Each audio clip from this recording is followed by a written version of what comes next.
Bonjour à tous, ici Saline Blossom. Je suis ravie de vous retrouver aujourd'hui car nous allons parler des énergies du mois de juillet 2025.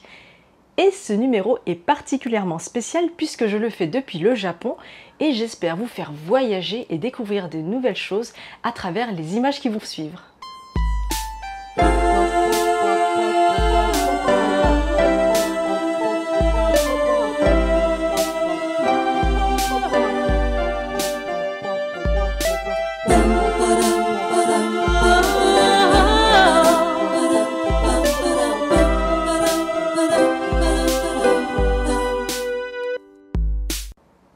Parlons de météo d'abord.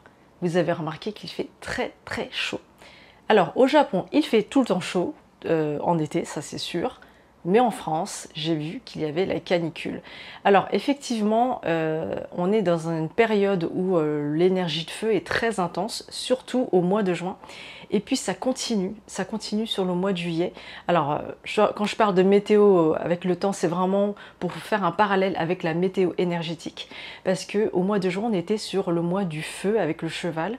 Et là, on termine le cycle de l'élément feu avec la chèvre, parce que le mois de juillet est représenté par le signe de la chèvre, qui est le signe de terre, mais qui appartient au cycle de l'élément feu. Et donc là, c'est un mois qui va plus ou moins clôturer cette saisonnalité, mais ça ne veut pas dire qu'au mois d'août, il ne fera pas chaud. C'est juste un parallèle pour vous dire que déjà, on est au mois de juillet. Ce mois de juillet 2025 est représenté par le signe de la chèvre d'eau. Donc de l'eau, on en a bien besoin. Quand il fait très chaud, quand les terres sont arides, quand on a soif, l'eau est la bienvenue. Et c'est même presque une source de joie quand on la voit.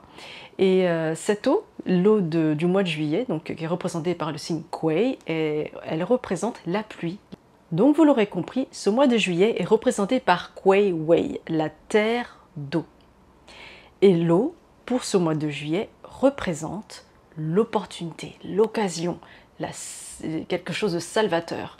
Si on devait représenter le mois de juillet par une image métaphorique, eh bien on pourrait représenter une terre plutôt aride, où il fait très chaud, mais que la pluie vient chatouiller de temps en temps pour réveiller les petites graines qui dorment dans le sol et pour nous permettre de nous épanouir. Mais pour cela, il faut savoir saisir les opportunités quand elles se présentent. Cette pluie va éveiller le potentiel qui dort en chacun de nous. Donc c'est comme si on avait contracté quelque chose, on avait caché quelque chose depuis très longtemps, qu'on hésite à découvrir, parce que c'est un trésor caché sous la terre, mais que la pluie va apporter l'opportunité d'aller rendre la terre plus molle et d'aller creuser un peu plus profond et de trouver des belles choses. Elle permet aussi d'arroser de manière très fine le sol qui permet de faire germer les petites graines qui s'y cachent. Donc on a en chacun de nous des petites graines qui ne demandent qu'à germer, mais les conditions météorologiques ne le permettaient pas jusqu'alors. Et puis cette pluie, donc c'est une métaphore, hein, cette pluie, elle permet de réveiller cette potentialité qui dort en chacun de nous. Et donc, ça veut dire qu'au mois de juillet, il y a besoin d'un lâcher-prise, parce que pour recevoir cette eau, il faut savoir recevoir les choses, pas toujours contrôler. Et donc cette pluie, elle vient réveiller ce petit trésor qui se cache en nous.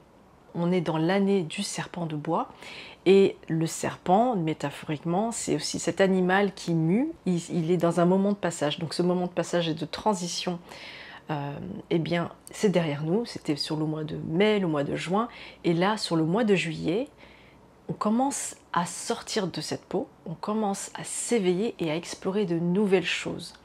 Explorer, c'est aller vers quelque chose de nouveau, c'est aller chercher quelque chose qu'on n'a jamais essayé, quelque chose qui nous tentait et qu'on s'est dit tiens, est-ce que je vais essayer ça? En fait, le mois de juillet, c'est une opportunité pour lâcher prise. Alors déjà, c'est le début des grandes vacances, donc c'est le moment où on souffle, parce que c'est vrai que le mois de juin était très intense. On avait beaucoup d'activités, beaucoup de choses à boucler avant justement cette pause estivale. Et le mois de juillet, c'est là où on commence à lâcher prise. Lâcher prise et on ouvre les œillères, on commence à voir ce qui se passe autour de nous. Parce qu'en fait, on a laissé derrière nous toutes ces choses dont on n'avait plus besoin. Et maintenant, on est quelqu'un de nouveau. Mais quelqu'un de nouveau a besoin de se construire avec le temps, a besoin de se construire avec ce qu'il découvre, comme un enfant qui découvre la vie. Et donc le mois de juillet, c'est le moment où on a envie d'explorer, de s'autoriser à s'écouter, parce qu'il y a en chacun de nous quelque chose qu'on a forcément mis de côté, ou qu'on n'a pas essayé, parce que soit on n'avait pas le temps, soit on ne s'autorisait pas à le faire, soit la société, enfin voilà, les circonstances faisaient qu'on ne pouvait pas le faire. Eh bien pourquoi pas essayer maintenant? On a des trésors cachés, comme je vous le disais au début de la vidéo, et bien cette petite graine, elle est là, elle est en nous, et la pluie, elle vient réveiller cette graine. La pluie, on va dire que c'est les énergies du mois de juillet, donc c'est là qu'on va venir explorer de nouvelles choses. Mais pour cela, il faut s'autoriser à le faire. Explorer des nouvelles choses, c'est tester, laisser cours à sa créativité, c'est goûter de nouvelles choses. Alors moi, effectivement, je suis au Japon, c'est que des découvertes. Par exemple dans la nourriture, par exemple dans le paysage, les coutumes, la propreté, les personnes, le système en entier, c'est vraiment à l'opposé de la France. Et c'est génial parce que ça nous permet de découvrir des choses nouvelles, de s'ouvrir.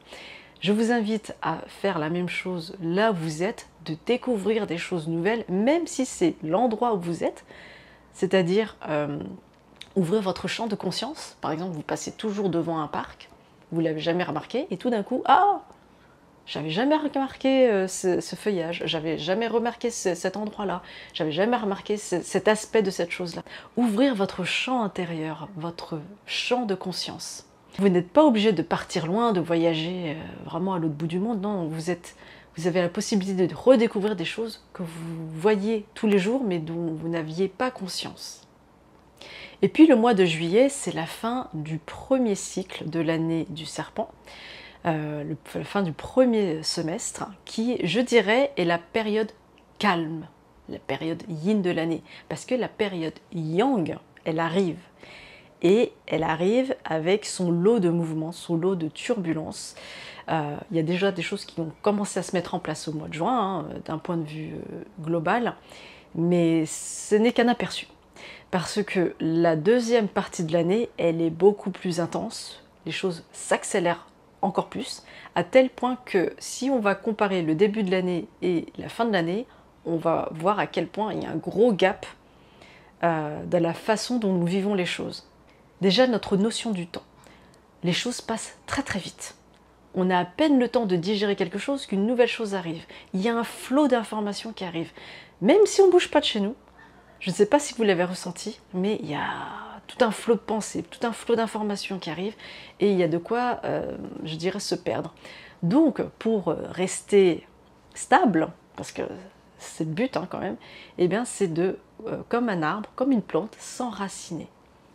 S'enraciner dans le sens métaphorique évidemment, c'est de rester ancré quand les choses vont très vite, qu'il y a un tourbillon d'informations, se recentrer et rester dans sa bulle intérieure pendant quelques temps, quelques minutes hein, par exemple, pour se recentrer. Et là, on peut mieux avancer. Parce que même si c'est le chaos à l'extérieur, conservez une paix intérieure et vous vous sentirez mieux. Le mois de juillet marque le début de la période estivale et je vous invite donc à lâcher prise, à laisser derrière toutes les choses qui vous pesaient, toute la charge mentale, voilà. C'est le moment de prendre le temps, de contempler les choses nouvelles, d'explorer, de vous autoriser à vous écouter et de laisser libre cours à votre créativité. Vraiment, c'est un moment de légèreté qu'il faut saisir. Parce que c'est en découvrant de nouvelles choses qu'on va pouvoir aller vers des directions qu'on ne s'imaginait pas forcément et qui vont nous faire du bien.